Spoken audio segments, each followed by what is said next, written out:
origen, desarrollo y ocaso que se va lentamente madurando. Todavía no he comenzado a escribir nada. Es bueno que todavía aumente el grado de concentración de temas. La vez pasada vimos el cómo la modernidad constituye la naturaleza con esa actitud extractivista, que es un neologismo, pero que podría muy bien aplicarse como modo de concebir la naturaleza misma. Ahora, quiero repasar un poco el esquema general del curso, que no es en un semestre, sino en varios que lo voy desarrollando.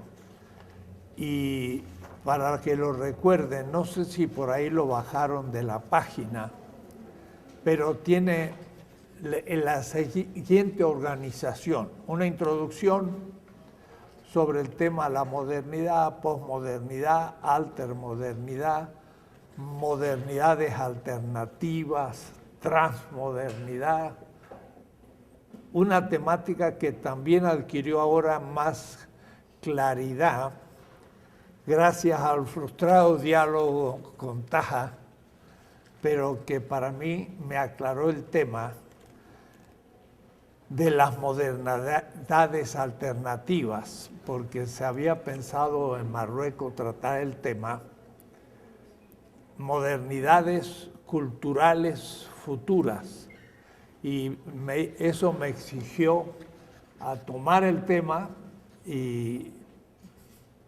definir la cuestión, y creo que definitivamente es también imposible de pensar alternativas a la modernidad. Por último sería o la continuación de ella o el fin, pero difícil es pensar otras alternativas. Pero en fin, eso fue planteado ahí. Luego hay una historia neurocéntrica de la modernidad, eso ya está hecho, pero también gracias a la conferencia sobre la Andalucía hubo un nuevo aspecto. Era la edad oscura de la Europa latino-germánica ante la modernidad, la Edad Media, que culminaría con la Andalucía. Esa es la novedad, el origen de la modernidad temprana, ya lo hemos trabajado de algunas veces. El desarrollo de la modernidad madura y la ilustración, voy a hacer hoy alguna referencia, eso está bien trabajado. Y el ocaso de la modernidad es la pretensión de la globalización de la modernidad americana, y ahí ya entramos en la crisis. Eso no ofrece tanta dificultad y creo que es fácil de realizar. Luego vienen dos grandes capítulos: la dialéctica de la modernidad y la descolonización como de la modernidad. Entonces, en la dialéctica de la modernidad hay un aspecto positivo: los momentos creativos de la modernidad. Hay que reconocerle a la modernidad europea aspectos positivos, diría yo, aunque hay que resituarlos. Y algunos de ellos, la secularización del mundo, pero redefinido, o es decir, no como exactamente se lo expone. Luego, el ego como fundamento. Esto es lo que quiero tratar hoy de paso. Y la individualidad, ¿hasta qué punto es un aporte? En aquello de Marx, que se había dado primero la comunidad como tal, era lo anterior a la modernidad. Luego se vive la experiencia de la individualidad. y habría que pensar un tercer estadio de la plena individualidad en la plena comunidad, que sería lo que vendría. El ego como fundamento también puede ser pensado de alguna manera positiva, pero no todavía entrando en lo negativo. Lo mismo el tema de la desacralización de la naturaleza. ¿En qué sentido podría ser un aspecto positivo? La libertad en la nueva política y en la nueva economía, la innovación de una tradición como la europea. En fin, algunos temas en donde uno recupere aspectos positivos. Pero esos mismos, vistos negativamente y no todavía desde la exterioridad, sino desde la interioridad misma de la modernidad. La crítica interna europea a la hibris de la modernidad. O es decir, por ejemplo, un Montaigne, los románticos, Marx, Heidegger, la escuela de Frankfurt, los posmodernos, todos esos tienen críticas internas a la modernidad. También tienen internamente críticas a su individualismo, al secularismo, al mito del progreso y demás. Es decir, habría que también hacer justicia a los críticos internos de la modernidad que nos pueden servir. Eso sería la dialéctica de la modernidad. Pero ahora la tercera parte sería la descolonización de eso. Y sería la negación del eurocentrismo y de la colonialidad de la modernidad. Entonces habría que retomar los temas, pero ver cómo aún en lo positivo y también en su crítica había aspectos que no habían descubierto. Y de ahí entonces las posiciones críticas de un Bartolomé Las Casas, Guamán Poma, Clavijero, Franz Fanon, pensadores del Caribe, teoría de la dependencia, la filosofía de la liberación, críticas desde la exterioridad de la modernidad, pero en esencial relación con ella. La crítica analéctica de la universidad y el retorno de la alteridad, crítica del eurocentrismo como occidentalismo. Vean, todos estos temas no fueron tratados ni siquiera por los críticos de la modernidad europeos. La ideología este-oeste y por lo tanto el orientalismo, crítica a la colonialidad como imperio, la ideología norte-sur. Y después entonces ver las contradicciones de esa modernidad en vista del futuro. Y entonces sería una nueva crítica del individualismo ontológico de la modernidad.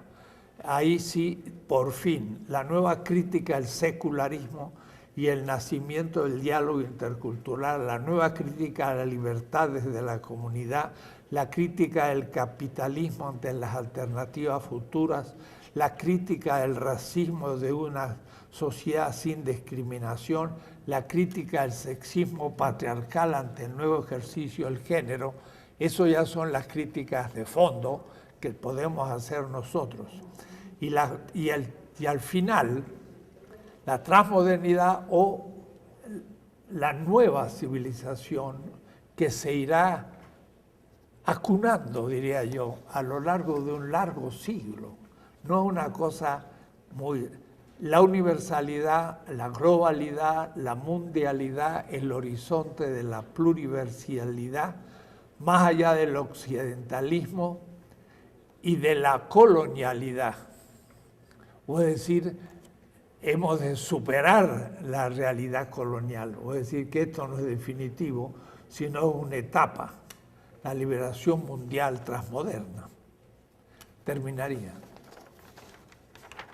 El tema de hoy se sitúa más bien en parágrafo 7, el ego como fundamento, al mismo tiempo el individualismo ontológico.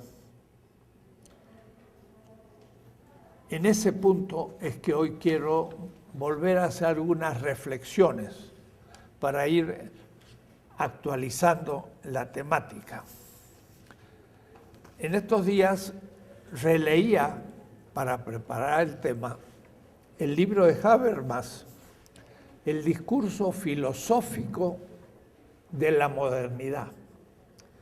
Es un libro filosófico. O es decir, él va estudiando y leyendo los autores modernos desde un punto de vista exclusivamente filosófico y viendo cómo van tratando los temas y realmente es un discurso. Es un libro, ¿qué diría yo? Cuando uno sabe lo que significa tratar temas como los de Habermas, es un buen libro. Es un libro que ha debido llevar mucho tiempo, que da significado releer los textos y encontrarle un hilo conductor para poder ir planteando el tema. Lo que sí llama la atención es que es un discurso exclusivamente filosófico, pero como el título lo dice, pues no ha contravenido lo que ha prometido. Pero es el modo como el filósofo europeo norteamericano y tradicional plantea siempre los temas.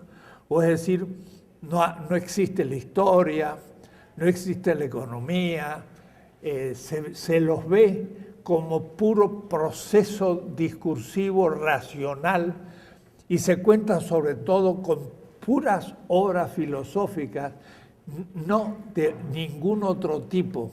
Entonces uno ve que queda atrapado en la comunidad filosófica que va pensando el tema.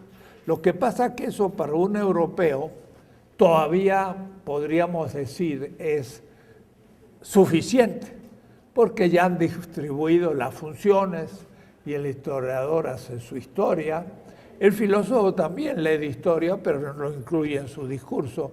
Puede hacer sociología, puede estar enterado políticamente y ciertamente lo está Habermas, pero cuando se pone a escribir, escribe exclusivamente filosofía para filósofos y no hace relaciones con otros campos. Ya a esta altura, a mí me llama mucho la atención ese abstractismo filosófico de su discurso. O es decir, para nada uno sabe bien en qué época de la humanidad lo está diciendo, qué función cumple esa Europa en la historia mundial de lo que está escribiendo. Es muy abstracto, no se ve el contexto. ¿Por qué? Porque justamente hay un subjetivamente pretensión, que su visión es la única visión realmente universal y desde la cual solo los europeos pueden hacer no solo la crítica, sino sacar la solución para el futuro. Me llamó la atención algunos textos, voy a leérselos por orden de aparición. Por ejemplo, en la página 18, por ahí,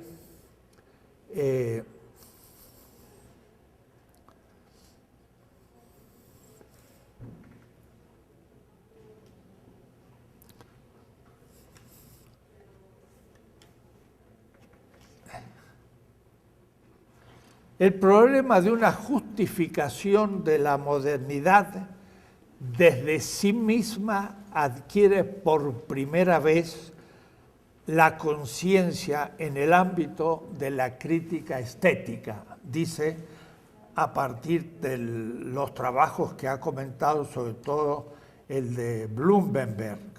Blumenberg tiene un libro que se llama Legitimación de la modernidad. Después tiene 3 tomos sobre el mundo copernicano y tiene muchos trabajos Blumenberg. Pero dice, el problema de una justificación de la modernidad desde sí misma. Todavía no se pregunta si fue vista desde otro horizonte. En la página 33 de la traducción castellana, cuando se plantea ya el tema, dice, la cuestión que ahora se plantea en sí de la subjetividad y de la autoconciencia puede obtenerse criterios que estén extraídos del mundo moderno y que simultáneamente valgan para orientarse en él, es decir, que simultáneamente valgan para la crítica de una modernidad en discordia consigo misma. ¿Cómo puede constituirse a partir del espíritu de la modernidad una forma ideal interna que no se limite a ser un simple remedio de las múltiples formas históricas de manifestación de la modernidad, ni tampoco que le sean impuestas desde afuera? Entonces, el afuera no va a contribuir prácticamente para fundamentar la modernidad, ni para tener conciencia, ni para poder superarse. El afuera no vale.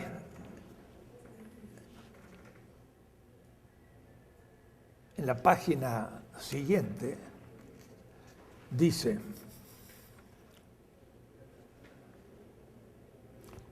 es la que dije,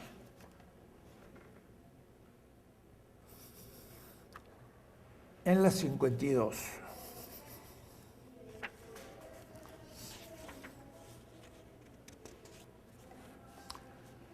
El concepto de un absoluto que vence y somete todas las absolutizaciones y que solo deja fuera como incondicionado el proceso infinito de la relación del sujeto consigo mismo, el proceso que queda engullido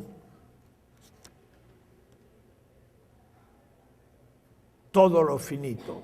Hegel puede entender que la modernidad a partir de su propio principio. Y entonces la modernidad engulle todo lo demás, pero desde su propio principio. Ella es la culminación de la conciencia de la humanidad y no puede estar esperando desde otro horizonte una solución.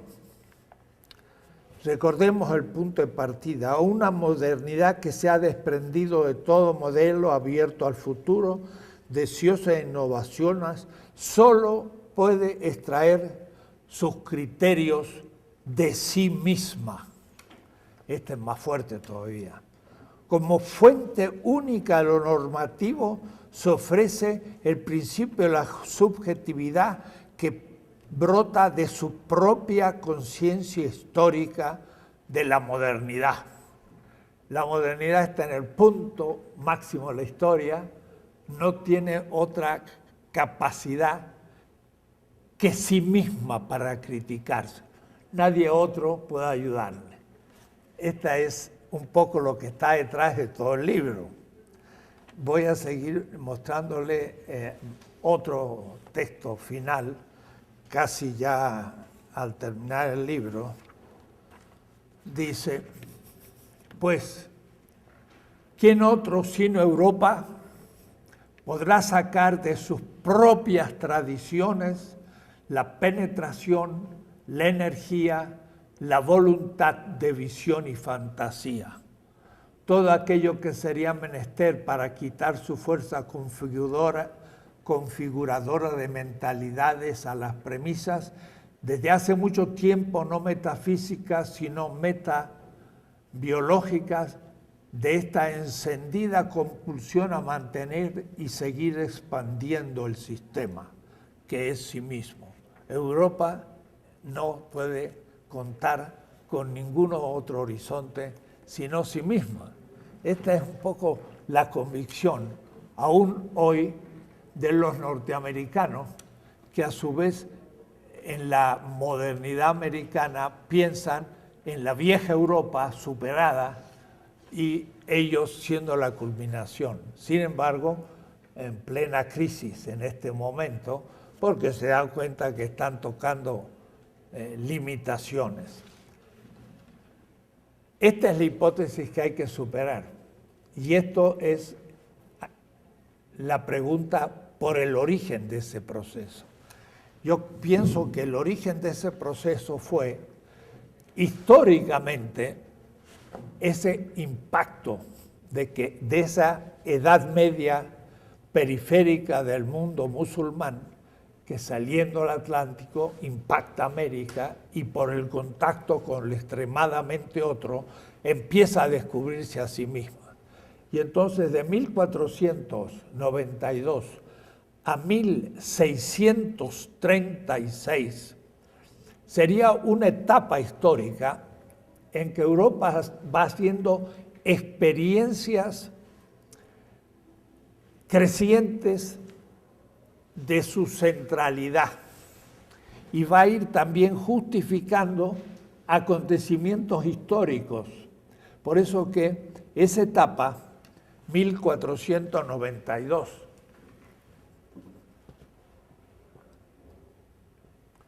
1637, y pongo esa fecha, se imaginan ustedes por qué, pero enseguida vuelvo, son más o menos un siglo y medio.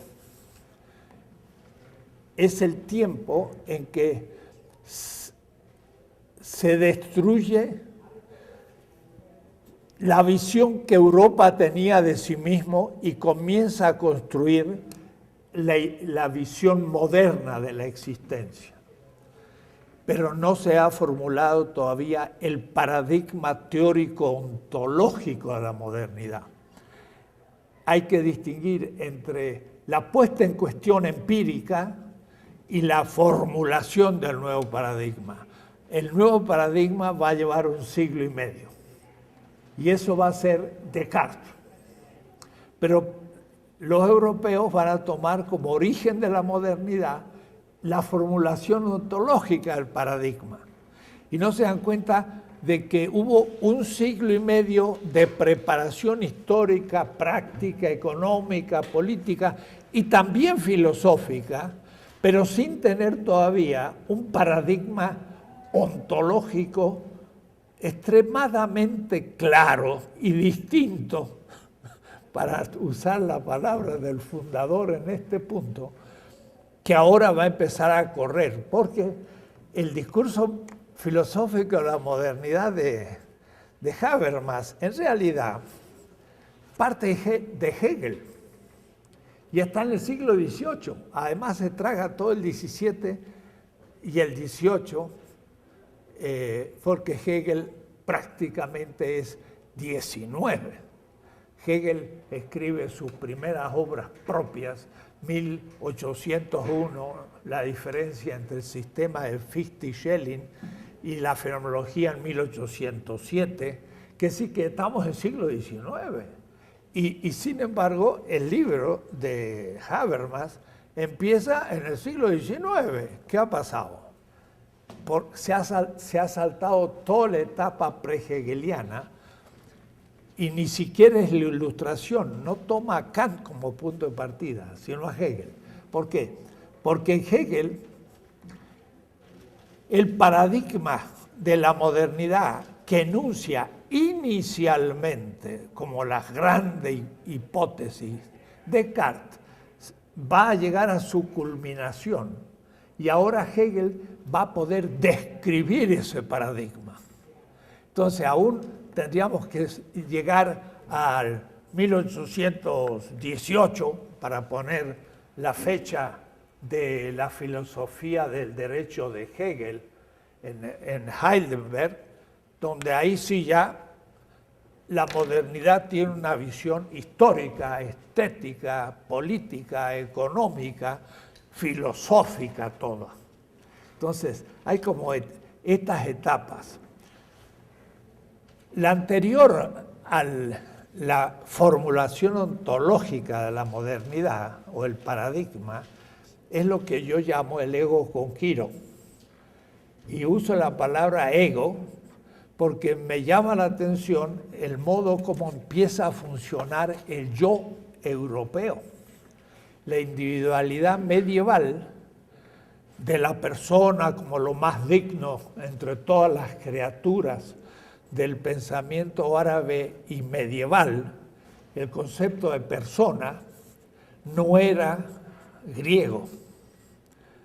Los griegos tienen alma, cuerpo, tienen sustancia, pero no tienen el concepto de persona.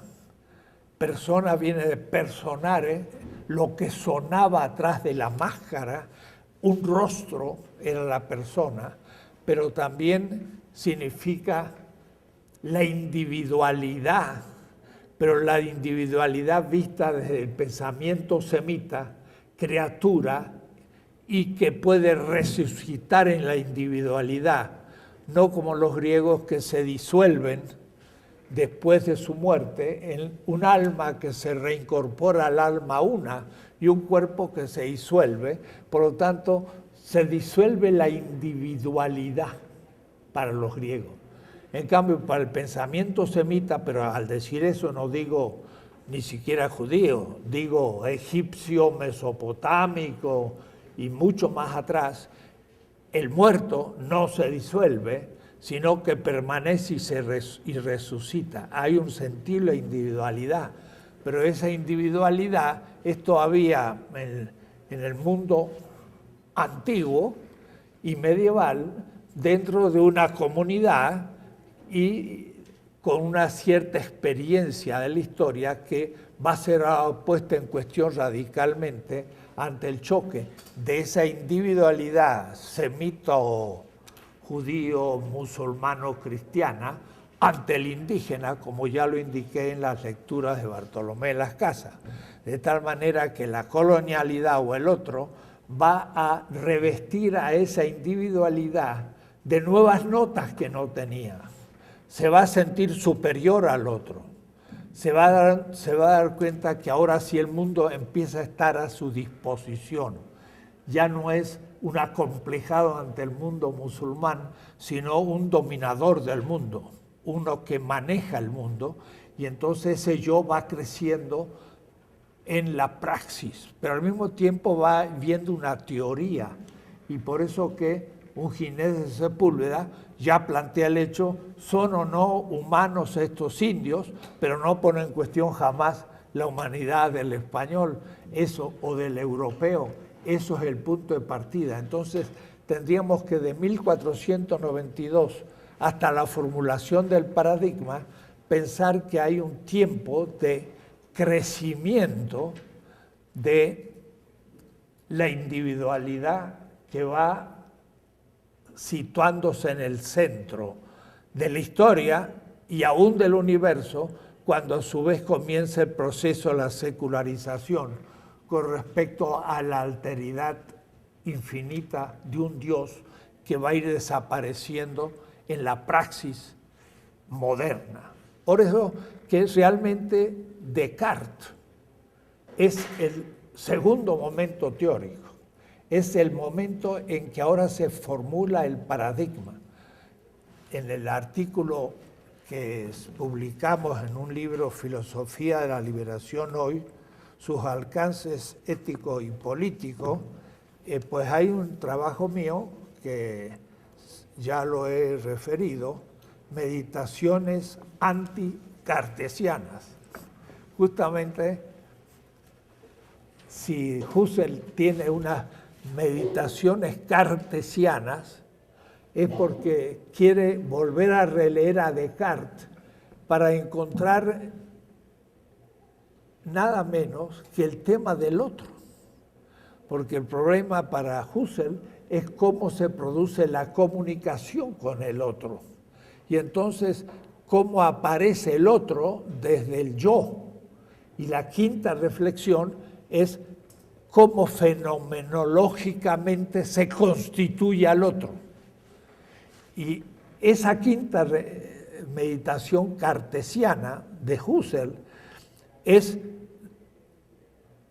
el primer input fuerte que Levinas ya recoge, porque ha sido 3 años antes alumno de Husserl en Freiburg, pero al traducir al francés el texto, porque Levinas lo traduce al francés, las meditaciones cartesianas de Husserl en 1930, él no pudo menos que ahí, al traducir el texto de Husserl, darse cuenta las aporías en el que caía Husserl y en el que va a caer Sartre. O es decir, cómo el yo constituye al otro. Y el problema es que al otro no se lo puede constituir, porque se pueden constituir objetos, pero al otro ya está constituido. Y entonces es ahí donde Levinas dice, aquí hay que cambiar la terminología y abre un nuevo capítulo de una nueva fenomenología que parte del otro como ya dado, y más bien cómo yo puedo captar, cómo yo puedo entender, cómo yo me puedo abrir al otro que ya está, no que lo constituyo. Y entonces ahí surge todo Levinas, el redescubrimiento de la alteridad. Pero digo redescubrimiento porque al origen de la modernidad con Descartes desapareció la alteridad y se constituye un ego, y un ego sin otro. Y eso fue el paradigma filosófico de la modernidad. Quiere decir, de 1637 hasta, pongamos, el libro clásico de Levinas, Totalidad Infinito, que fue en 1961,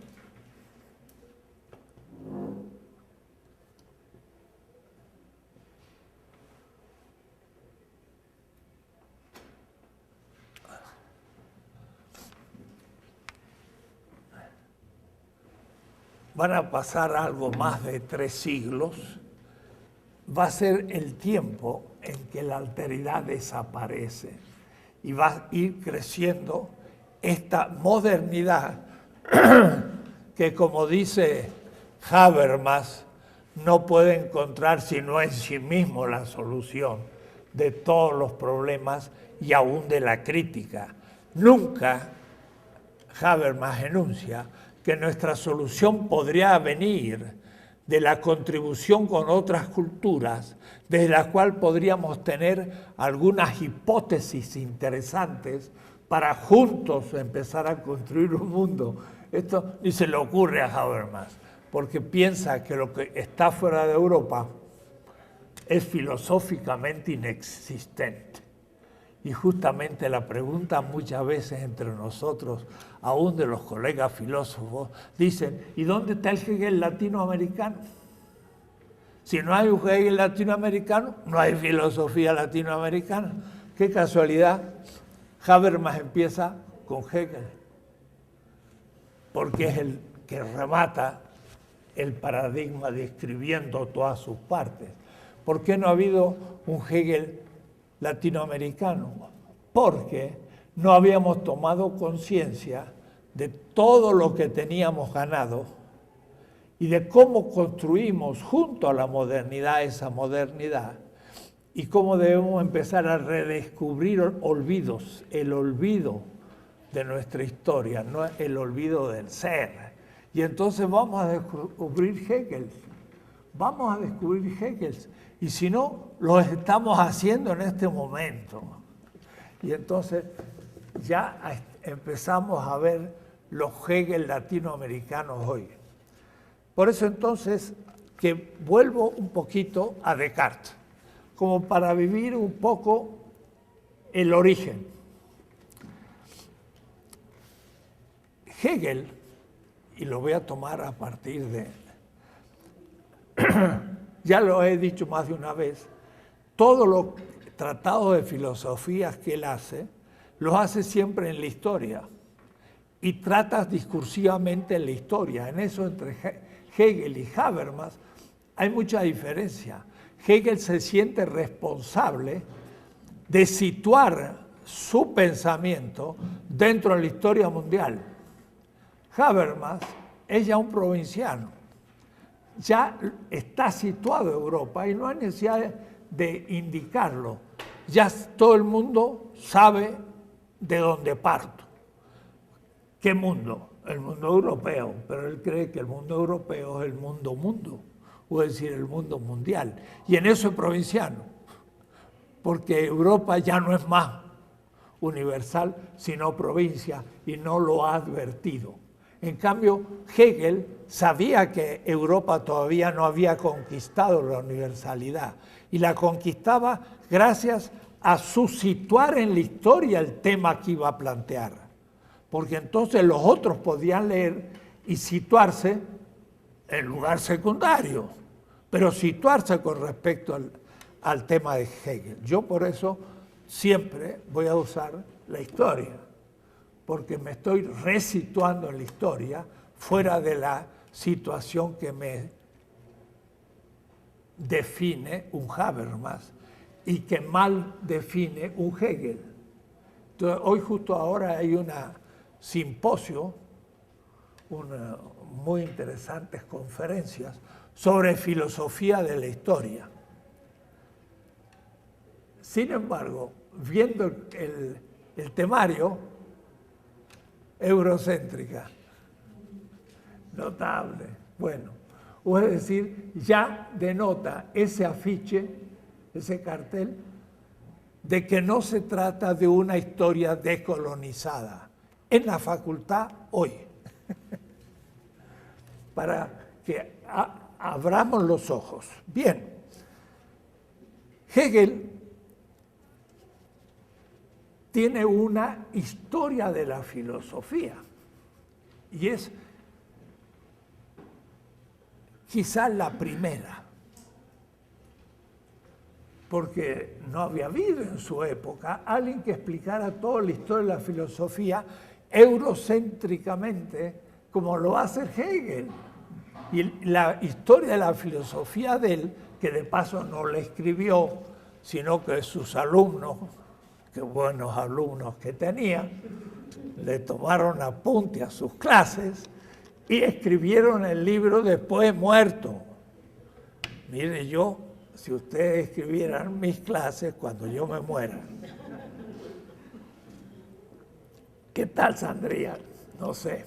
Y eso que escribían con pluma a pluma y con tinta, que era mucho más difícil que en nuestro tiempo. Y hay que ver cómo escribían aquellos alumnos. Bueno, que sí, que tanto no hemos avanzado. Porque escribieron esos libros que no sé si ahora se pudieran escribir. Bueno,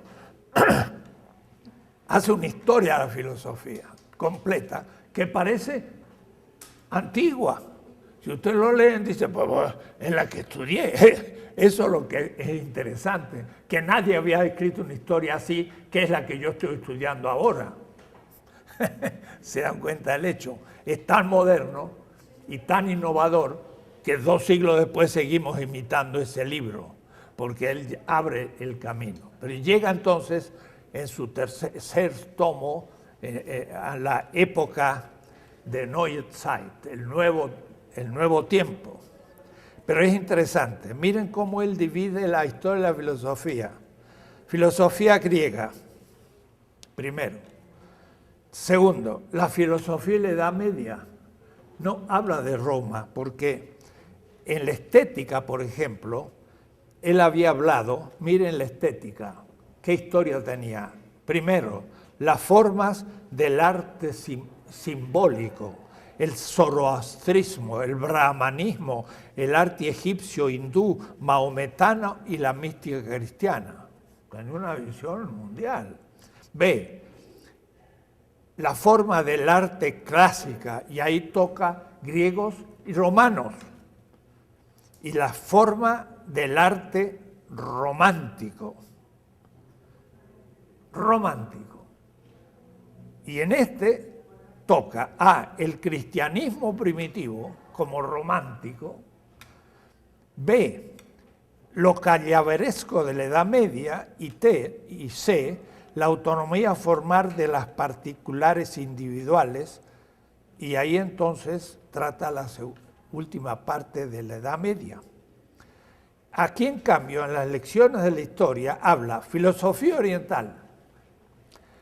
Y ahí, diríamos, cayó ya en el orientalismo de Edward Said, metió ¡pum! Todos, la China, la India, todas las filosofías. Y debo decir que aquí sí estudia a los chinos y también el Vedanta de Sankara, el budismo de Gautama, y Hegel está estudiando muy firmemente la historia del pensamiento en este punto mundial. B, la filosofía griega, pero no trata tanto la romana. Y C, la filosofía de la Edad Media, primero la filosofía árabe, donde incluye a los judíos, y la filosofía escolástica, que culmina en el Renacimiento y la Reforma luterana. Y por último, D, la filosofía moderna, de Neue Filosofía. Y aquí debemos detenerlo, porque Hegel sospecha algunas cuestiones, pero no sabe darle una racionalidad suficiente. Por ejemplo, dice de la modernidad: el ser humano adquiere confianza en sí mismo. Das Menschen, el ser humano. Es decir, en la modernidad europea, el ser humano cobra su Trauen in sich selbst, confianza en sí mismo.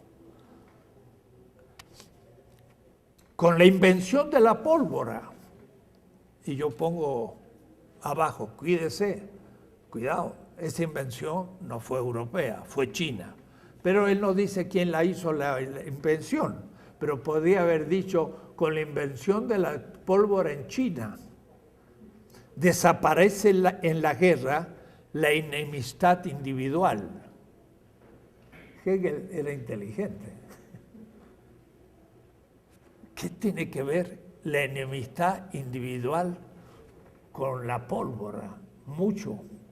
Porque la pólvora mata a todos. No uno a uno, con mi espada, sino que puede con un cañón romper un muro. De paso, hay que hacer muros. Antes no había muros. Y entonces los muros hay que hacer. Y después dice, das Mensch, el hombre descubre América. Y yo pongo en 7, como si los indígenas americanos no fueran humanos y habían descubierto su propio continente muchos siglos antes, milenios, pero para Hegel el hombre descubre América, es decir, obviamente Europa. Sus tesoros primero y sus pueblos después. Descubre la naturaleza exótica, donde, como he dicho muchas veces, las hojas son más grandes que las europeas porque son más incivilizadas. Las hojas, los animales son más brutales. Los ríos todavía no han terminado de cavar sus derroteros. Las rocas son más agrestes. Fantástico. Objetiva en la naturaleza, algo rústico con respecto a la Europa ya civilizada. Descubre la naturaleza y se descubre a sí mismo, sich selbst. Es fantástico, es un texto maravilloso de Hegel, donde muestra su infinita ingenuidad.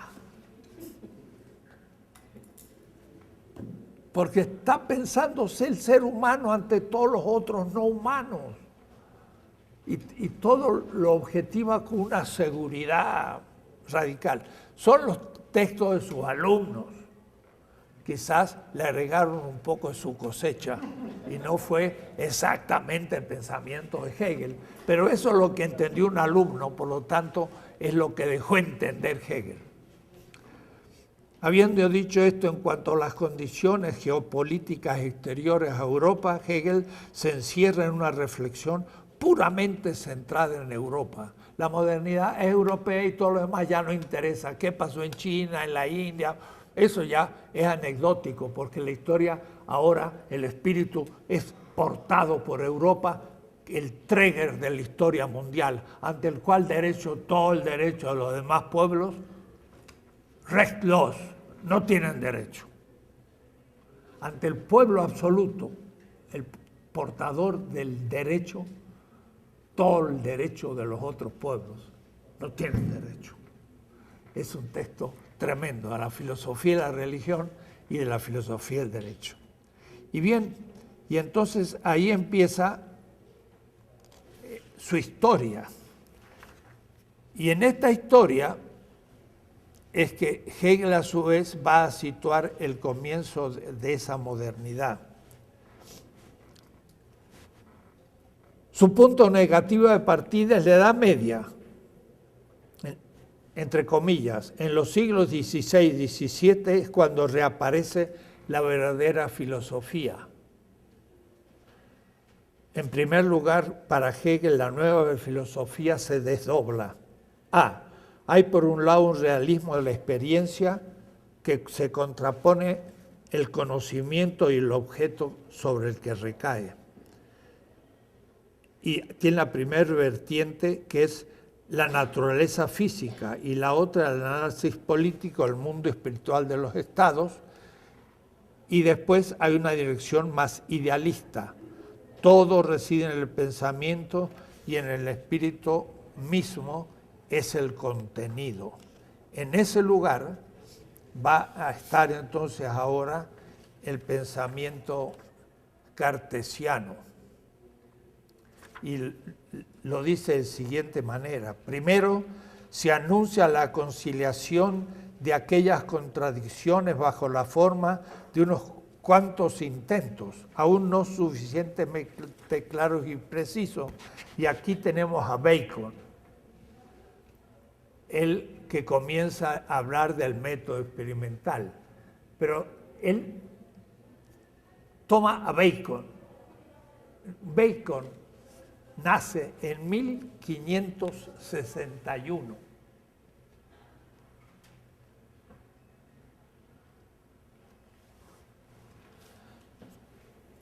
Y hay a Jacobo Böhme, que nace 3 años después. Böhme es un autor folclórico, yo le llamo alemán.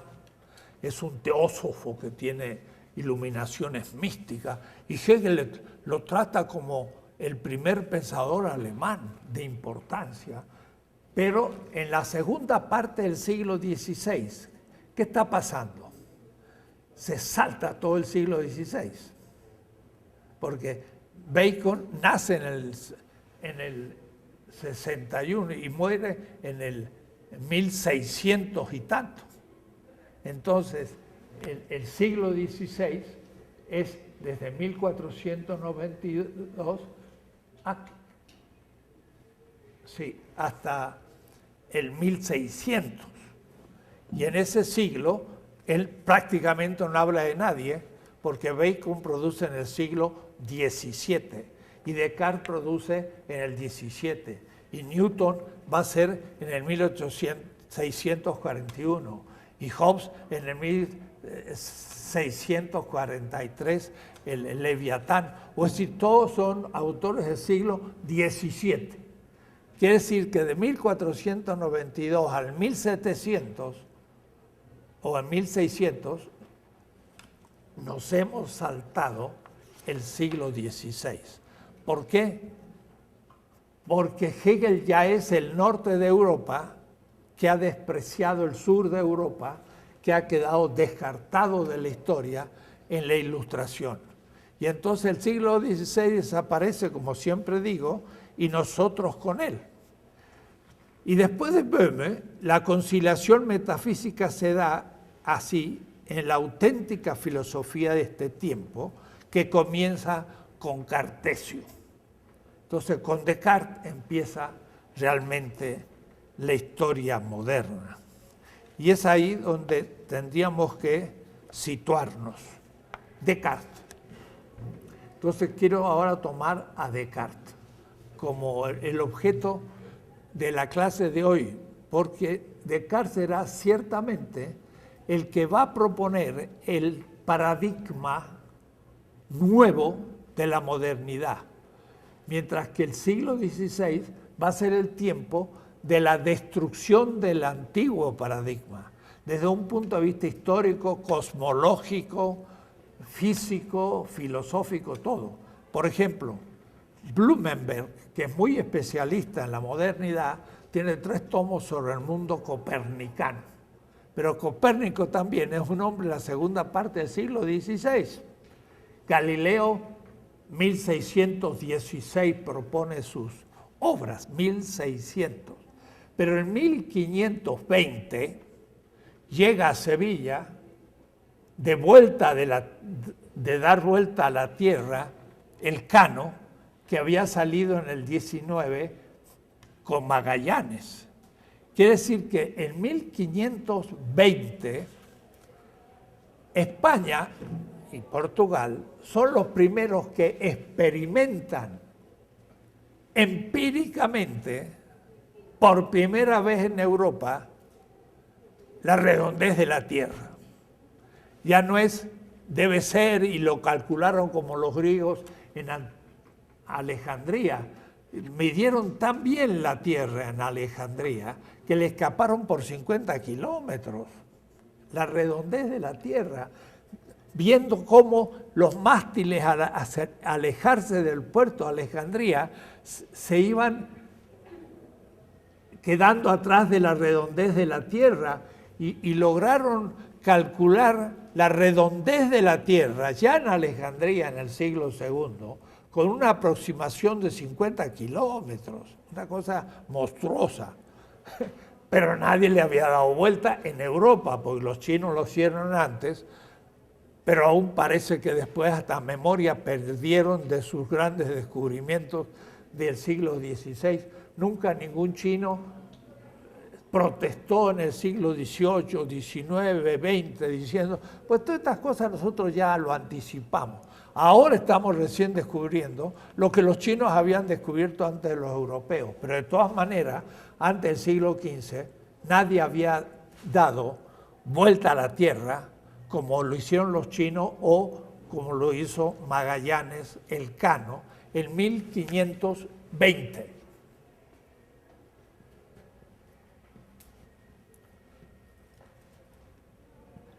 Quiere decir que en 1520 se vino abajo toda la cosmología antigua. Ya empíricamente la física o la astronomía ya era moderna, pero empíricamente, sin teoría todavía, era necesario que eso se formulara. Quiere decir que en 1616 Galileo va a lanzar la hipótesis de la nueva astronomía y la nueva física, demostrando que la Tierra es el centro del sistema, no es el centro del sistema solar. 1616 Galileo ya lo plantea. Pero miren la distancia, es justo un siglo entre el descubrimiento empírico y la formulación teórica. Eso es lo que quiero explicar. Descartes es la formulación ontológica de la experiencia cotidiana, de la centralidad europea y de la importancia del yo como el individuo semita, persona, pero ahora con significación mundial.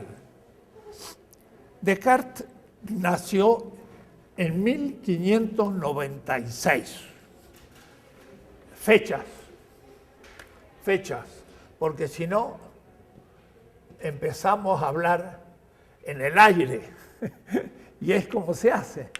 Hablamos de los autores, no sabemos ni dónde nace, ni cuándo nació. Bueno, eso no importa. Discurso.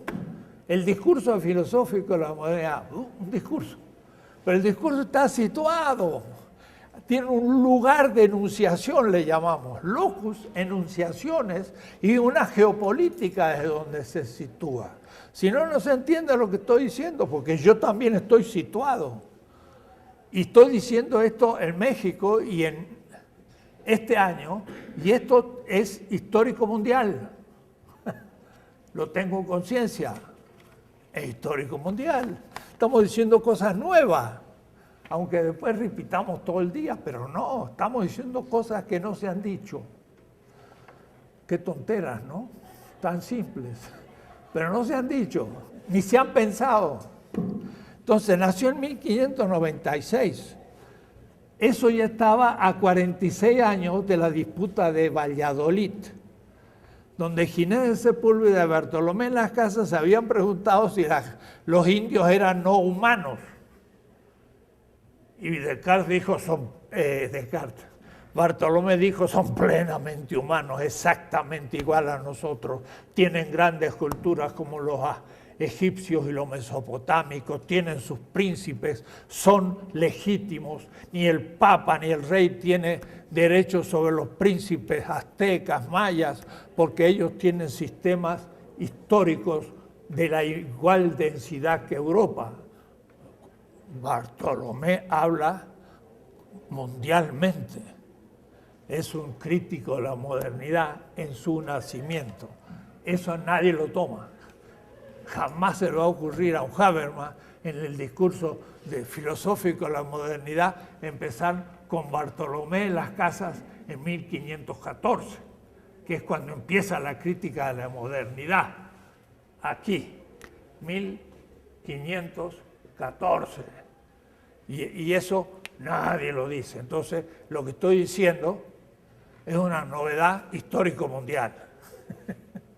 Tal cual, darle densidad filosófica con significación mundial a un autor que hasta ahora ha pasado anecdóticamente como un exagerado, que decía que morían miles de indios y que los trataban malísimo, inventos de un personaje que odiaba a España.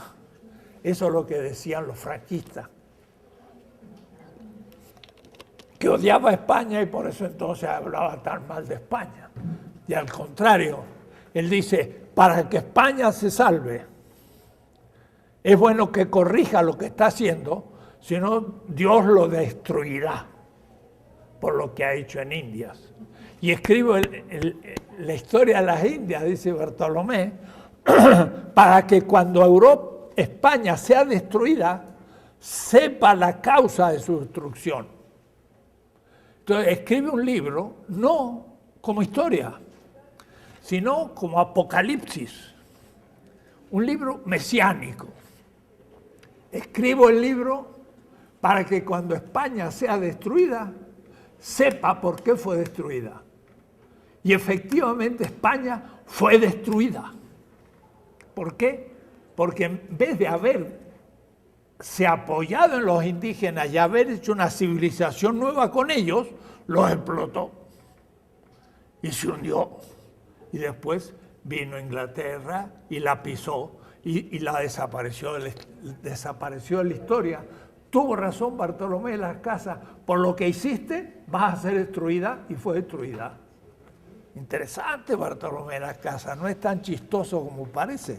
Bueno, ¿se dan cuenta?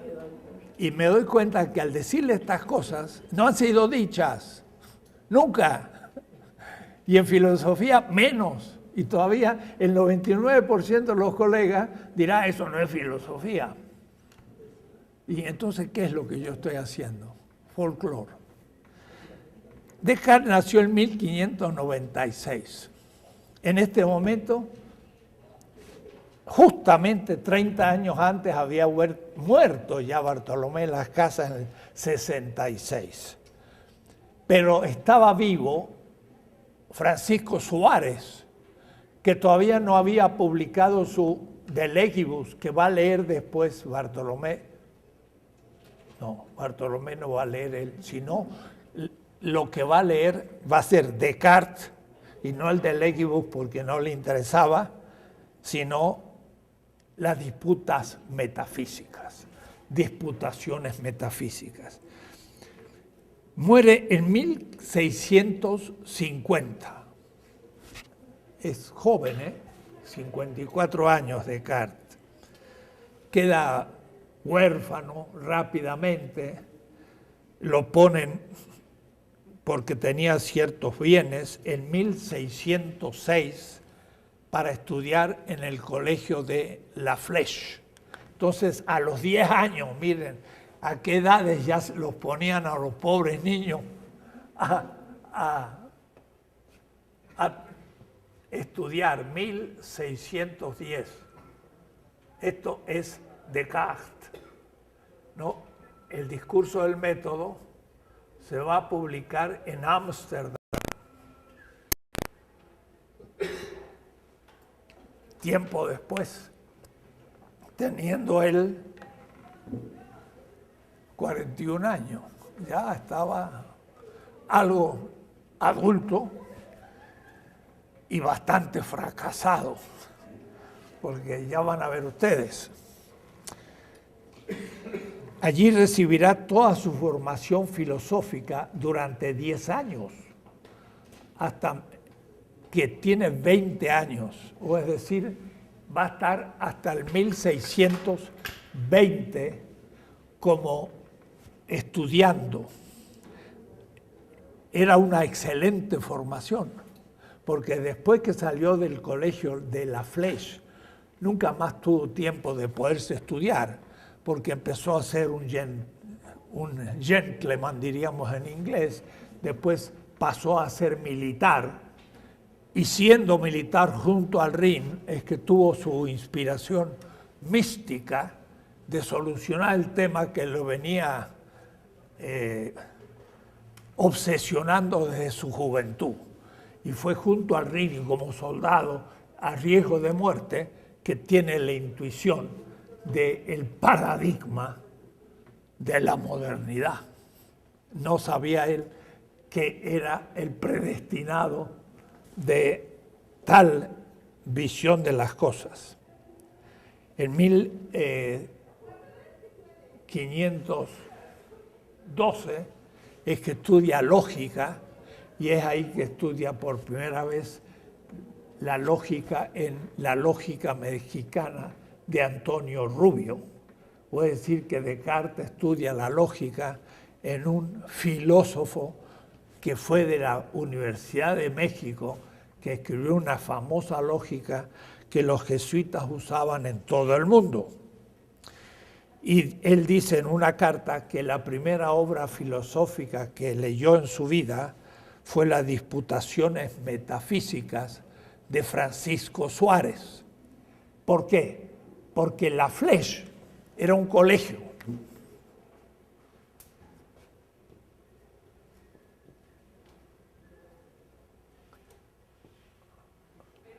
Jesuita, de jesuitas franceses, pero ligado muy íntimamente a Ignacio de Loyola, los jesuitas, que tenían aquí en México un gran colegio en San Jerónimo. Y ahí tenemos un hermoso colegio parecido al que Descartes estudió, mucho más antiguo que aquel y más importante que aquel, porque en los jesuitas daban su enseñanza a gran nivel, y ahí Antonio Rubio escribió la lógica que Descartes leyó en Francia.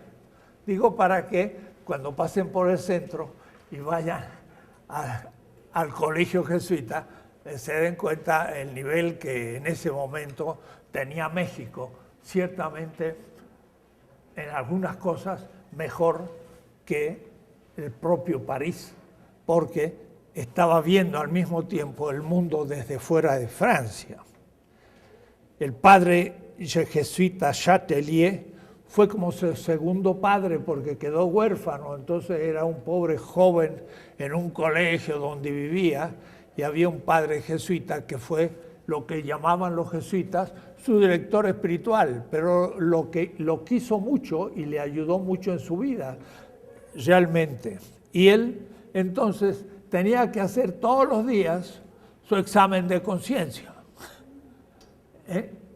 Porque por lo general, y cito yo, Glaucon y Cunningham y los biógrafos de Descartes no saben lo que significaba la vida de un colegio. era de un colegio jesuita, donde tenía que hacer su examen de conciencia.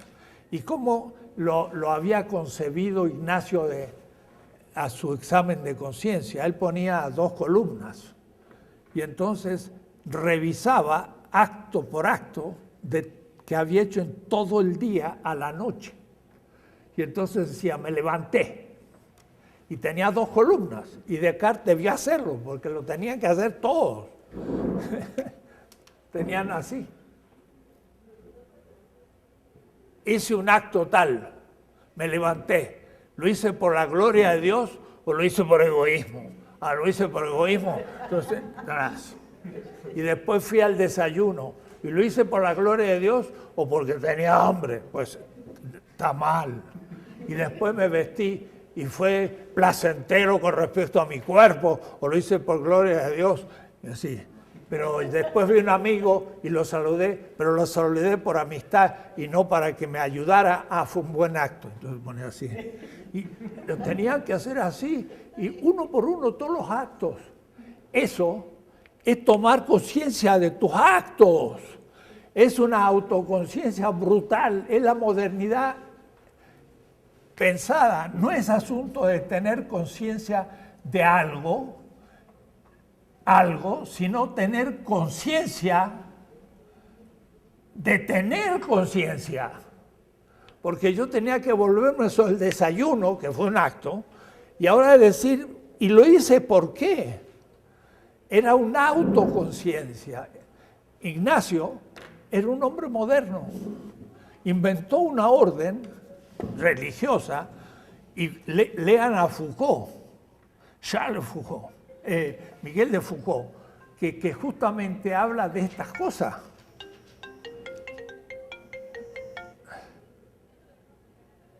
Perdón, estos aparatos andan mal. Foucault justamente habla sobre las técnicas del dominio de la subjetividad y se refiere al examen de conciencia. Pero como lo hace Foucault, entonces tengo derecho yo a hacerlo también. Pero no es necesidad de leer a Foucault para darse cuenta de eso. Y entonces, sin darse cuenta, de alguna manera, Descartes está cumpliendo con algo que había dicho Aristóteles en la Ética Nicómaco, que se los leo. Hay una facultad por la que sentimos nuestros actos. Miren qué cosa, ¿no? Yo siento mis actos. Y esto lo expone muy bien Antonio Damasio, en una obra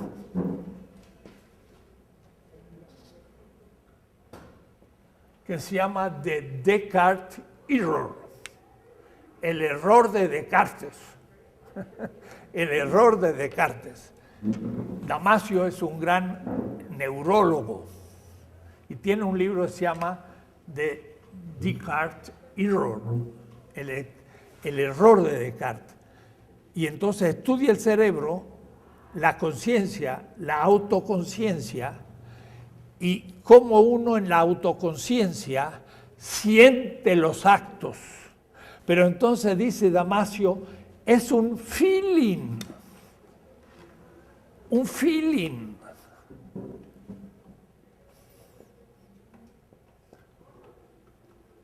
Es un sentir el acto. No es un acto de la teoría, es un acto de la sensibilidad. Interesante. Y miren el texto de Aristóteles. Hay una facultad con la que sentimos nuestros actos. El que ve, siente, aizenetai, de aizenes, siente que ve. Yo lo estoy viendo y siento que lo estoy viendo. El que oye, siente que oye. El que camina siente que camina, y así en las distintas cosas sentimos lo que operamos. O es decir, el cerebro siente que mi cuerpo está moviéndose y lo siente por dentro.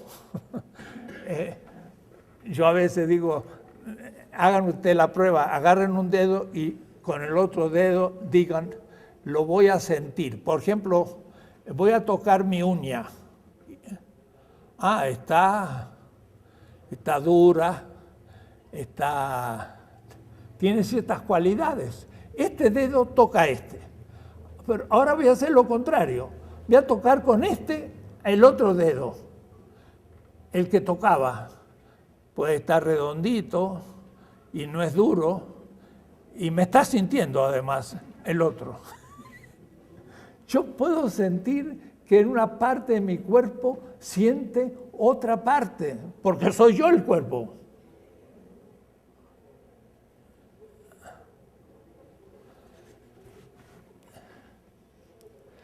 Por ello podemos sentir que sentimos y conocer que conocemos. Pero sentimos y pensamos porque somos, porque ser es sentir y pensar. Ocha, ni siquiera tengo que ir al de Trinitate de San Agustín para decir Descartes se inspiró en San Agustín como pensaba su amigo, sino que ya Aristóteles dijo la cosa. Porque sentimos y pensamos, porque somos, porque ser, einai, es sentir y pensar. ¿Se dan cuenta de lo que estoy diciendo? Por su parte, Agustín había escrito en el De Trinitate. Tengo el texto latino. Vivere set autem neminice in intelligere e vele e cogitare e sentire indicat quid vitatet. Vivir es, por lo tanto, recordar que inteligir, querer, cogitar y saber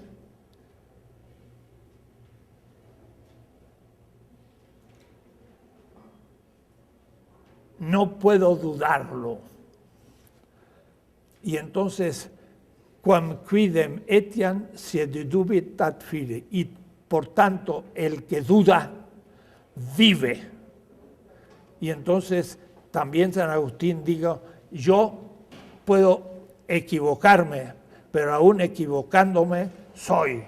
Y entonces por eso Mersenne, cuando Descartes va a enviarle su trabajo, el amigo, le dice, pero si eso ya lo dijo en De Trinitate San Agustín. Y Descartes dice, no, pero yo lo uso de otra manera. Y es verdad, él interpreta a Descartes y a Aristóteles de una manera moderna.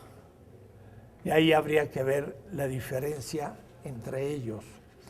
Y de ahí entonces el famoso texto que él, en medio de un descanso de sus quehaceres militares, junto al río Rin, pensando cómo poder justificar el primer principio de todos los principios, se le ocurre el argumento que en el fondo lo saca de San Agustín y Aristóteles, pero que lo formula de manera novedosa, y fue aquel de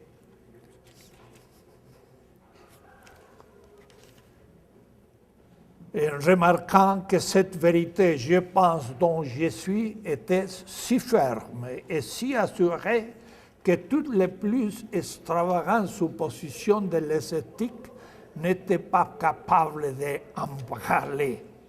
Y así entonces, dice él, yo llegué a ver la verdad de que el yo pienso, pero el problema es que la palabra pienso no es exactamente cogito. Y se ve en la expresión de Agustín que dice que vivir es intelligere et vele et cogitare, et scire. Dice que vivir es inteligir, querer, pero cogitare no es lo mismo que pensar, porque cogitare también lo tiene un cordero. Y el cordero, cuando ve un lobo, se queda pasmado y no sabe qué hacer, y es cuando el lobo se lo come. Pero cogitare significa el captar el peligro tal que inmoviliza el sistema nervioso. Era el ejemplo que daban a Tomás de Aquino. Pero cogitare era un sentir, un tan terrible experiencia que se bloqueaba todo el cerebro. Y no era lo mismo pensar que cogitare. En realidad es yo siento. Por lo tanto, yo soy.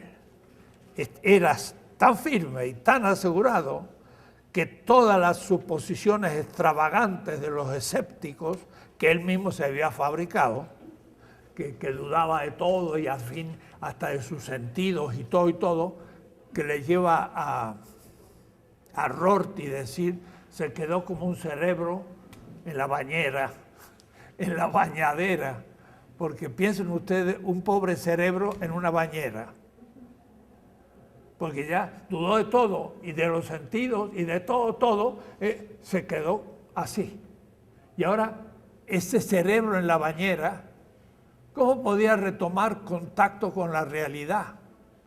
Bueno, ya veremos enseguida. Pero esa es la experiencia brutal de negar todo y recluirme en mi yo vacío que siento, que estoy sintiendo. Y entonces eso dice, puede ser el fundamento, porque eso no lo puedo poner en duda. Significa que al menos soy. Y ahora sí voy a empezar a edificar todo sobre él. Este es el paradigma de la modernidad. Es el yo como fundamento del mundo, de la naturaleza, de Dios, de la historia, de todo. Yo, el ego. El ego, ¿no?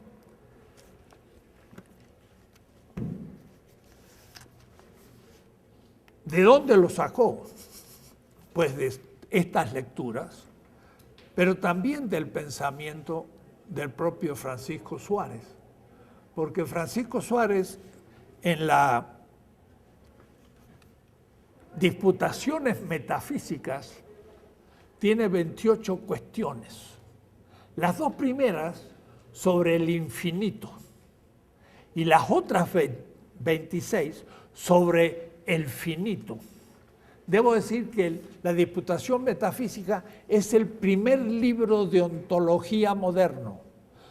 Todos los libros hasta ese tiempo, lo único que hacían eran comentar la metafísica de Aristóteles, de Tomás de Aquino y todos. Tomaban el libro de Aristóteles, lo dividían en partes, lo comentaban y después disputaban partes, y eso lo habían hecho Avicena, y lo hizo Averroes, y lo hizo Buenaventura, y lo hizo Tomás de Aquino, y todos.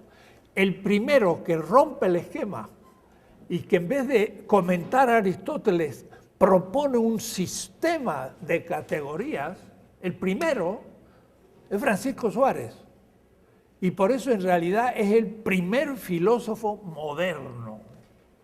Pero no lo funda en el yo, sino en el infinito. Pero miren qué interesante.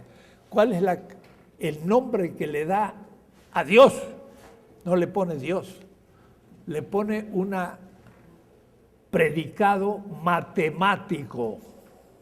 Matemático. Dios es infinito. Y el infinito es un concepto matemático. ¿Por qué? Porque los jesuitas tenían 3 niveles de abstracción y la abstracción máxima era la matemática. Y eso en los coimbricenses, en Coimbra, donde está Boaventura de Costa Sousa Santos, que me invitó a dar una conferencia y yo acepté 3 días para trabajar en la biblioteca de Coimbra y me leía entonces los coimbricenses, que no se encuentran en ningún lado, 8 tomos de los jesuitas de Coimbra, alumnos de Suárez y colegas, que escribieron una especie de enciclopedia filosófica allá por 1590. Esa enciclopedia era la que leían todos los filósofos de Europa, los ingleses, los italianos. Vico, el inventor de la historia, dice, le dediqué 1 año a la lectura de las disputaciones metafísicas de Suárez. Wolff, que es el padre de la ontología alemana con Baumgarten, que después va a llegar mucho después a Kant, su esquema de la ontología la toma de Suárez. Hooker, que fue el maestro o el que está detrás de Hobbes, leyó de Legibus, o es decir, el único filósofo del siglo XVI, antes del 1537, 600, del siglo XVI, conocido en toda Europa, fue Francisco Suárez. Y Francisco Suárez no es un escolástico por su contenido, es un escolástico por su metodología. Cómo ellos ponían los problemas, luego los solucionaban y después refutaban las objeciones.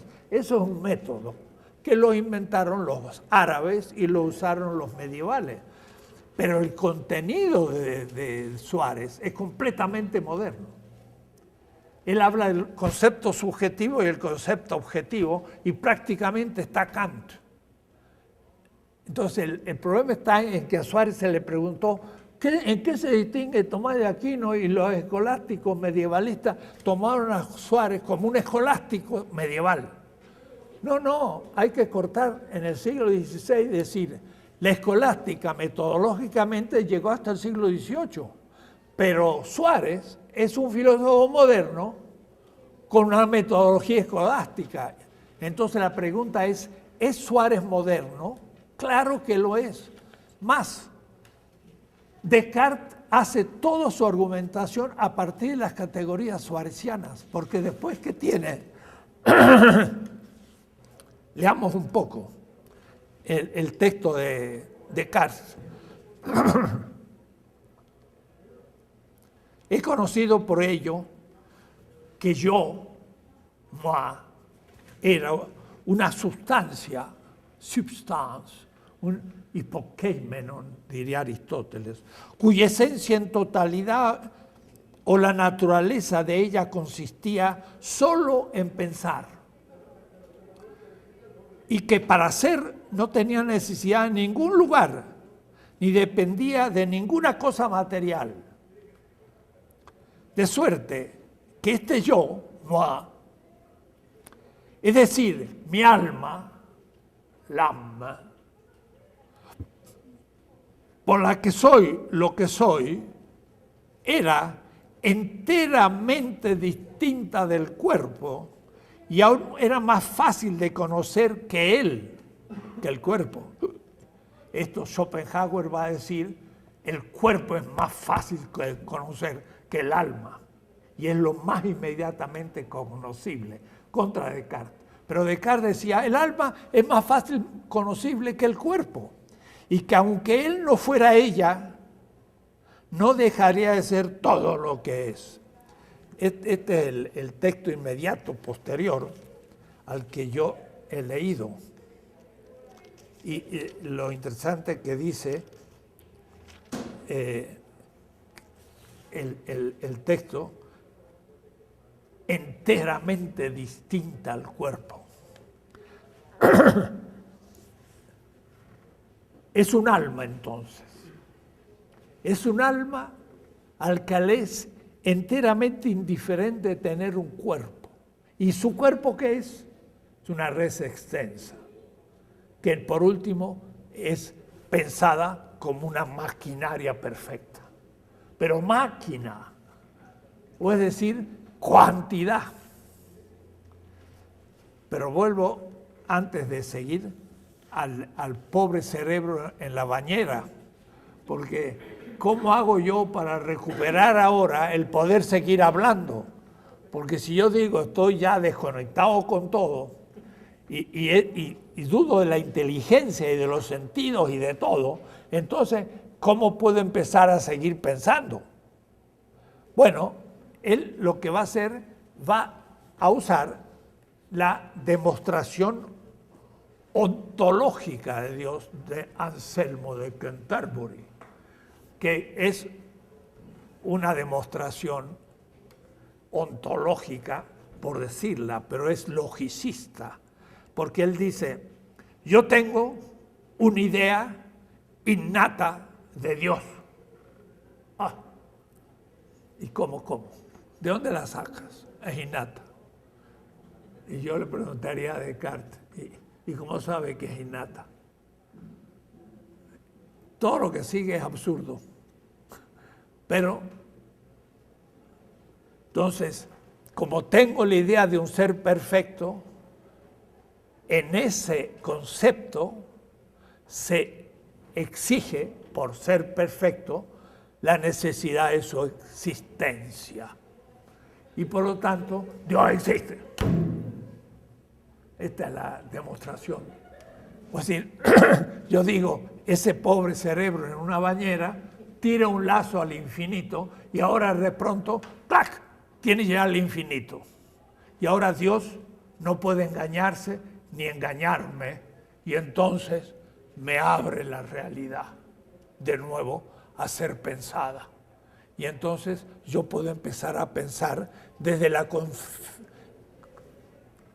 confianza en un Dios.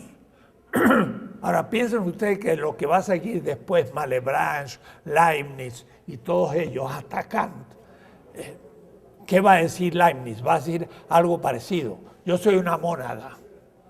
O decir, un yo cerradito como una esfera. Pero ¿y cómo yo conozco lo que tengo enfrente? ¿Y cómo yo puedo conocer a otra esfera que es otro yo?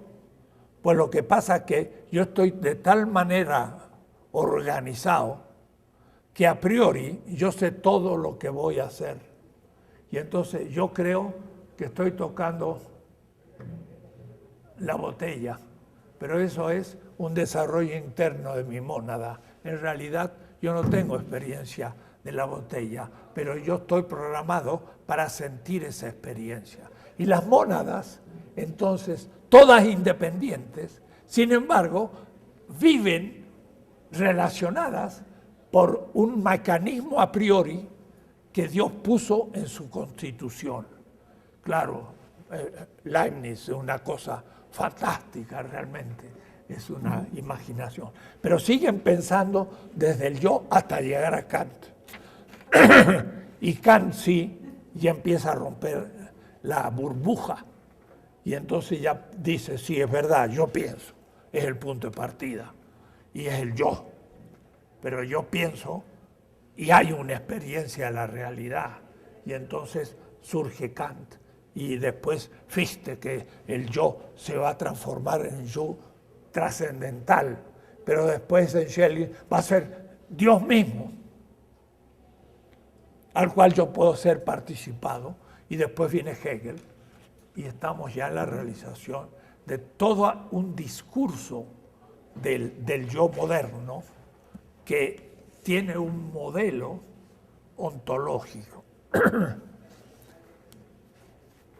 Veamos nosotros un poco algunos temas. El primero, el cuerpo,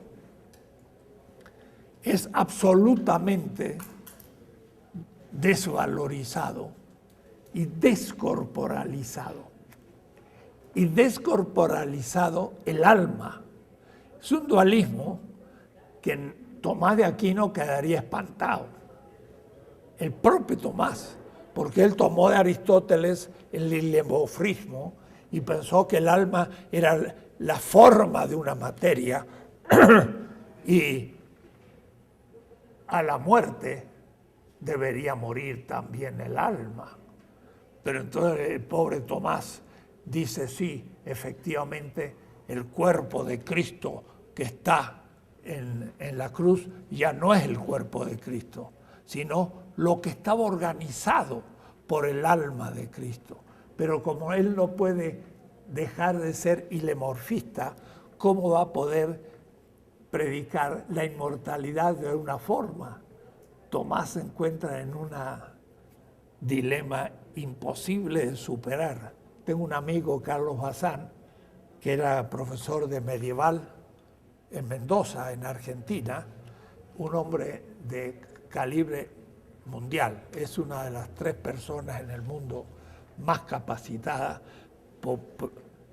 Editó textos inéditos de Sigerio de Brabant y es parte del Comité Internacional de la publicación de la obra de Tomás de Aquino en Roma. En fin, un hombre extraordinario que llega a mostrar cómo en Tomás de Aquino logró formular la unidad, pero por la persona, que era como un otro principio notable, porque la forma cuerpo-alma le viene por el aristotelismo griego, pero el concepto de persona le viene por el pensamiento semita, donde hay una persona que muere y resucita, mientras que para los griegos era el helemorfismo aristotélico el más unido, pero cuando moría, al fin quedaba el nous aún, y este nous era inmortal. Entonces, en la inmortalidad del alma es lo contradictorio de la resurrección del muerto. Pero después se dijo la resurrección de la carne, porque el alma tenía que ser inmortal, y entonces se quiso conciliar el dualismo con una doctrina de resurrección y al mismo tiempo la inmortalidad. 2 antropologías contradictorias que nunca enchufaron. Y entonces viene desde Descartes. Descartes toma la línea agustiniana, dualista, y la radicaliza, y toda la modernidad, hasta prácticamente el siglo XX, es dualista. El mismo Kant es dualista, habla del alma como un postulado, de acuerdo, pero en la crítica a la razón práctica necesita la inmortalidad del alma como postulado para que Dios como postulado le pague al alma pues la felicidad que no tuvo en la tierra para constituir la idea del bien absoluto. Entonces Kant está trabajando sobre el dualismo, pero ese dualismo desvaloriza el cuerpo y descorporaliza el alma. ¿Les dice algo a ustedes? A mí me dice ya todo. Dominar el cuerpo del indio, pues no es nada, sí, es una cosa secundaria. Lo importante es salvar el alma. Y ahí tengo una antropología que me permite explotar los cuerpos, pero pues total las almas pueden ser salvadas. Pero entonces ya tengo una antropología que me permite explotar el cuerpo y salvar el alma. Y eso es lo que tenían en cabeza muchos franciscanos entre nosotros, que aunque eran milenaristas, joaquinistas y pensaban en el pobre, sin embargo, no era contradictorio salvar el alma y el cuerpo iba al fondo de la mina de Potosí para producir plata que se acumulaba en Europa. Y no importa también que el obrero sufra produciendo plusvalor. Total, el cuerpo no es importante, lo importante es el alma, y usted pues debe ser obediente y paciente y demás, y Dios en la otra vida se lo va a pagar con el bien supremo. ¿Quién dice eso? Kant. Y por eso el éxito de Kant en la burguesía. Usted en la tierra es infeliz porque crea plusvalor. Plusvalor significa que no le pagaron todo lo que hizo, por lo tanto, no puede tener como placer el fruto de su trabajo. Si no tiene placer, tiene displacer, es decir, es usted un infeliz. Pero ¿y cómo entonces yo justifico que usted sea infeliz contento? Ajá, en la otra vida Dios le va a pagar con la inmortalidad, la gracia, y usted va a ser feliz en la otra vida. Entonces el señor Trump dice, bravo, mexicanos sean felices, porque en la otra vida se les va a pagar con la riqueza. Mientras tanto yo me apropio de su riqueza y la paso bien ahora. Porque yo no creo en eso, sino creo que hay que vivir ahora bien. Y eso sería el capitalismo triunfante. Pero al mismo tiempo que se destituye la corporalidad, se ha destituido el valor de la naturaleza. Todo está junto ahora. Esta espiritualidad del alma desgajada de la descorporalización del cuerpo. Yo empecé todo lo mío por casualidad, o vaya a saber por qué intuición, de pensar el tema de la antropología criticando el pensamiento griego desde el pensamiento semita. Y para los semitas, el ser humano no es cuerpo ni es alma, sino que es carne. Y lo he hecho muchas veces. La carne, en hebreo, basar, en griego, sarx, en castellano, carne, no es el cuerpo, es la totalidad del ser humano. Y para los egipcios, la personalidad, que es la que tenía el nombre de la persona, se decía un principio independiente, era el Ka. Cuando uno recibía la corporalidad, recibía un nombre, y eso era el principio Ka. Eso es lo que quedaba después de la muerte. Y eso era juzgado, y ese se le daba después de nuevo la corporalidad en la resurrección. Eso es la persona. En el pensamiento semita, judío, Filón de Alejandría, los padres de la iglesia hasta llegar a la Edad Media, el pensamiento cristiano toma a la persona, que es un principio semita, que era el Ka egipcio, que no es el alma, y no creía en la inmortalidad sino en la muerte. Entonces Sócrates muere feliz, vuelvo a los dioses. Y Heráclito dice, morir es nacer, y está feliz. Y nacer es morir, porque me individualizo. Eso es lo que piensa Schopenhauer. Me individualizo, es el principio del mal, individualizarme, porque el bien es ser el principio del universo, pero no personal. Entonces el pensamiento semita tiene nombre y apellido y exige la personalidad individual. Cuando esa personalidad la hago el alma y descorporalizo el cuerpo, pierdo la carne y tengo el cuerpo. Entonces, en mi libro, El humanismo semita, descubrí todas estas cosas y me daba cuenta que Descartes era un monstruo.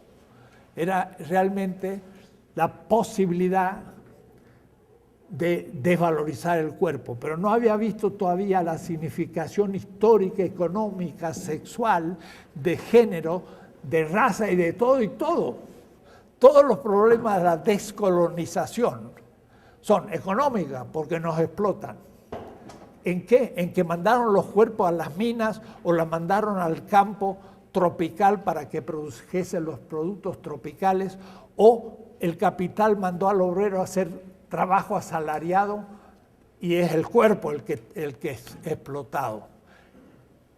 El machismo es la divinización del falo, el racismo es la divinización de la whiteness, de la blanquitud, y así todo. O es decir, en nombre de la inmaterialidad del alma, se puede fetichizar todas las maneras particulares del ejercicio del cuerpo del otro. Además, no hay otro, soy yo. Y entonces el egoísmo metafísico está detrás de toda la modernidad. O es decir, que aquí tenemos las explicaciones últimas de lo que estamos sufriendo hoy. Y es tan pura máquina el cuerpo que realmente Descartes no supo qué hacer con él. No pudo solucionar el tema de cómo el alma se comunicaba con ese cuerpo. Él tiene un trabajo del hombre, del ser humano, y ahí pone un rostro del ser humano cortado, se pone la frente, la nariz, los labios, y en el centro del cerebro la hipófisis. Pensaban que era un órgano del cerebro en donde los espíritus animales de la sangre se comunicaban con el alma.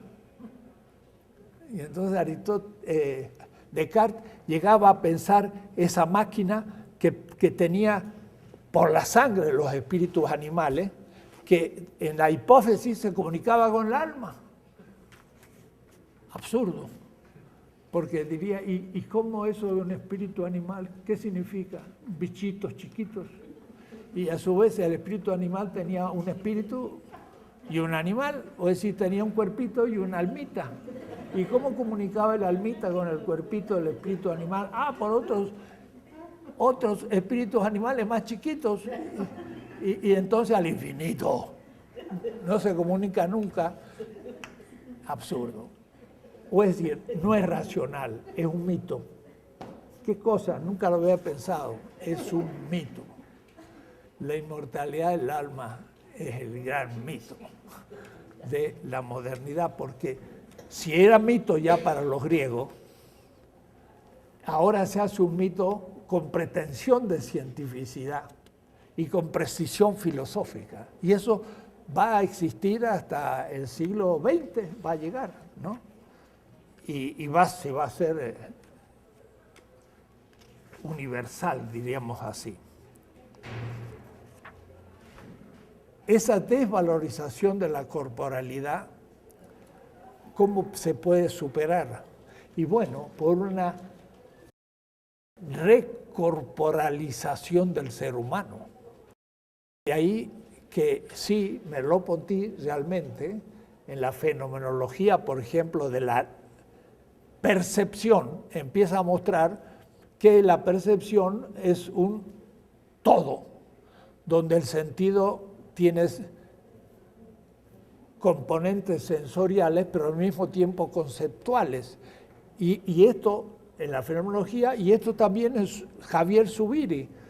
Javier Zubiri tiene sus 3 libros sobre justamente la inteligencia y le llama de una manera muy adecuada la inteligencia sentiente o el sentir inteligente. Yo no tengo, por una parte, un fenómeno con sensaciones y luego esas sensaciones las toma categorías y las categoriza como concepto, Kant. Eso es una fantasía fantástica, ¿no? De Kant. No, yo tengo mapas en mi cerebro de neuronas, miles de millones de neuronas que constituyen grupos neuronales. Y esas construyen, sí, los datos de mi conciencia. Yo estoy escuchando aún mis palabras y siento que oigo mis palabras, pero al mismo tiempo toco lo suave del lugar y al mismo tiempo veo, y todo esto no son meramente sentidos que después son trabajados por una inteligencia, sino que son datos neuronales que se construyen en mi cerebro por millones de neuronas que actualizan lo real neuronalmente en mi cerebro en una sola representación. Y esa representación, como he dicho, es al mismo tiempo el acto por el que conozco, el acto de vigilia y la representación al mismo tiempo. Y en este punto Descartes de nuevo empieza a hacer el problema, porque él pone en su corte de cerebro en la hipófisis y después pone las imágenes que llegan y luego cómo esas son trabajadas por la inteligencia. No hay tal, sino que llegan por mis nervios, por neuronas, hasta mi cerebro, los cuales reconstruye, eso sí, lo real, y le llama Zubiri, actualiza lo real, y yo le agrego neuronalmente. Entonces hay dos momentos en el conocimiento, no tres. No lo real, la representación, y el yo que conoce la representación. Eso es lo que piensa Descartes y lo que piensa casi toda la gente y lo que se enseña a veces en teoría del conocimiento. Un sujeto que conoce una representación que es la idea, y la idea que presenta la realidad como idea. No hay tal. La idea es el acto mismo de la subjetividad como subjetividad, porque es la construcción cerebral de lo real. Es un acto, no dos.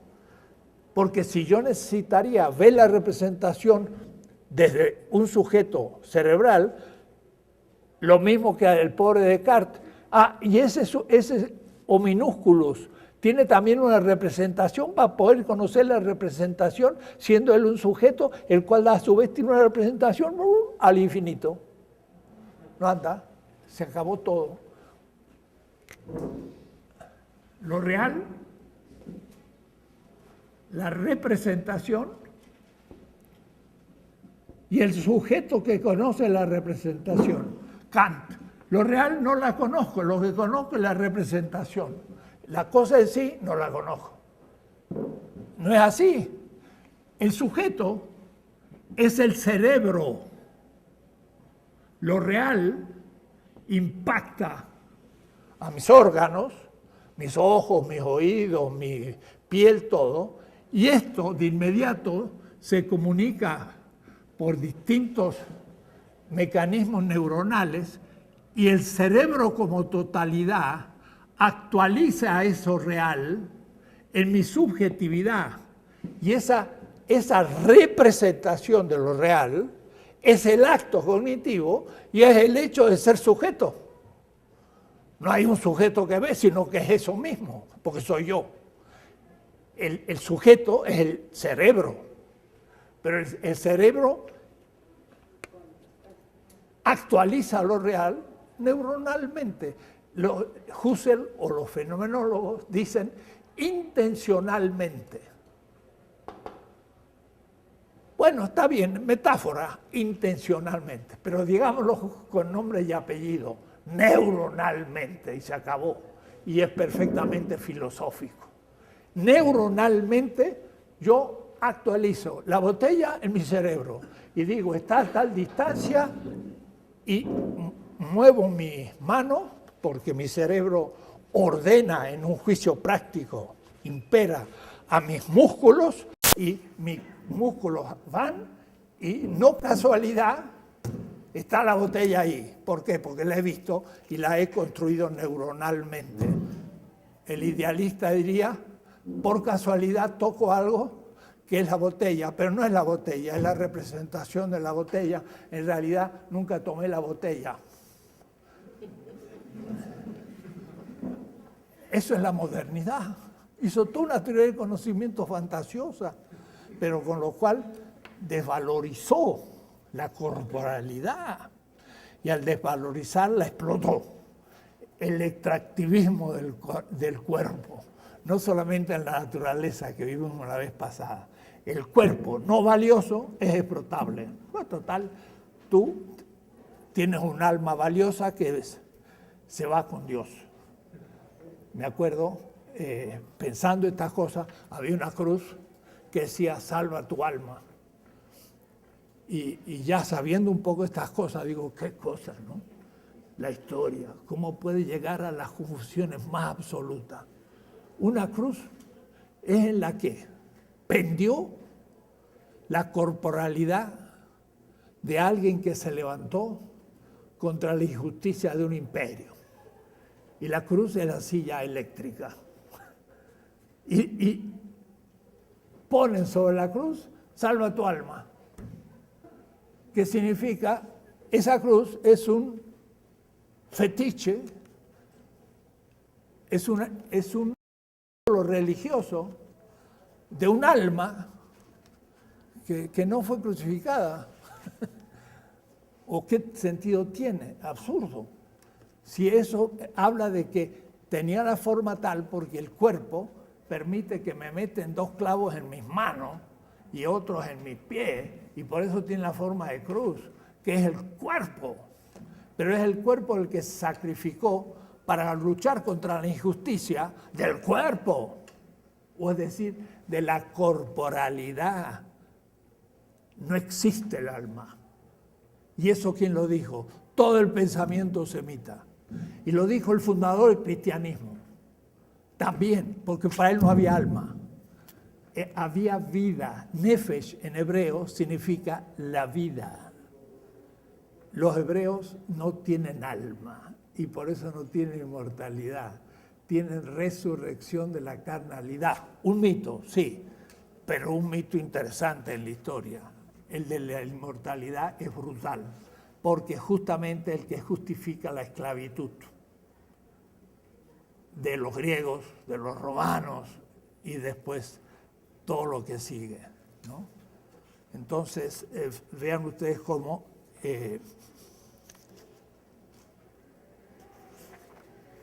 esto sería algo como para empezar a pensar el tema. El Descartes como el que descubre el paradigma ontológico que es el yo.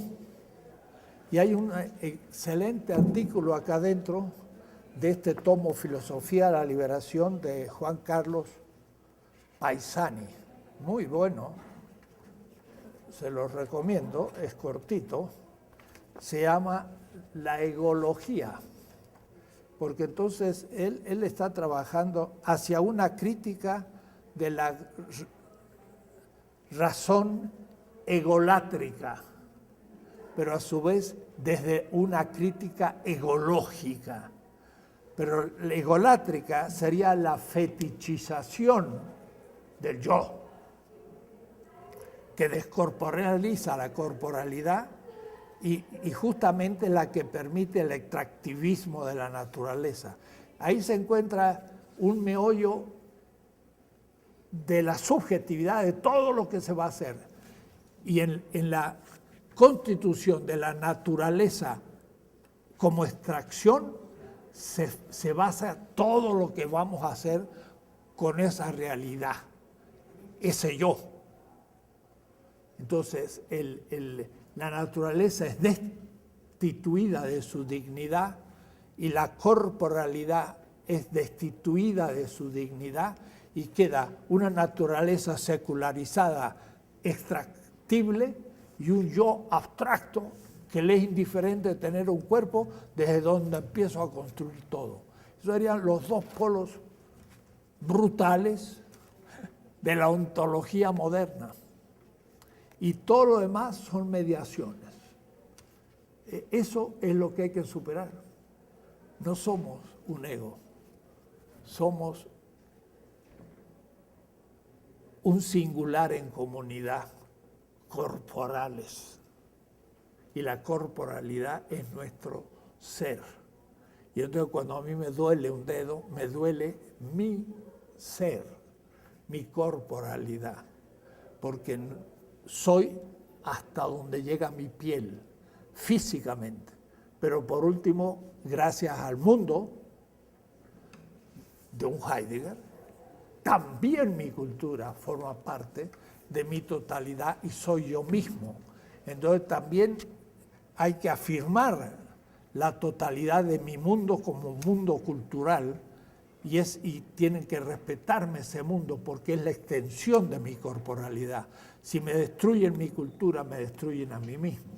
Y a su vez yo podré salir de mi cultura y crecer en el diálogo intercultural por una parte, pero también en el diálogo intersubjetivo por otro, y sabiendo que soy un cuerpo.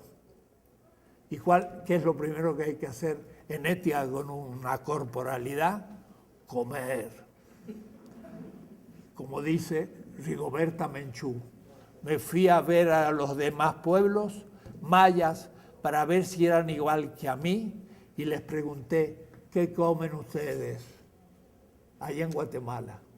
Y comían la misma tortilla y a la misma hora y dicen, somos lo mismo.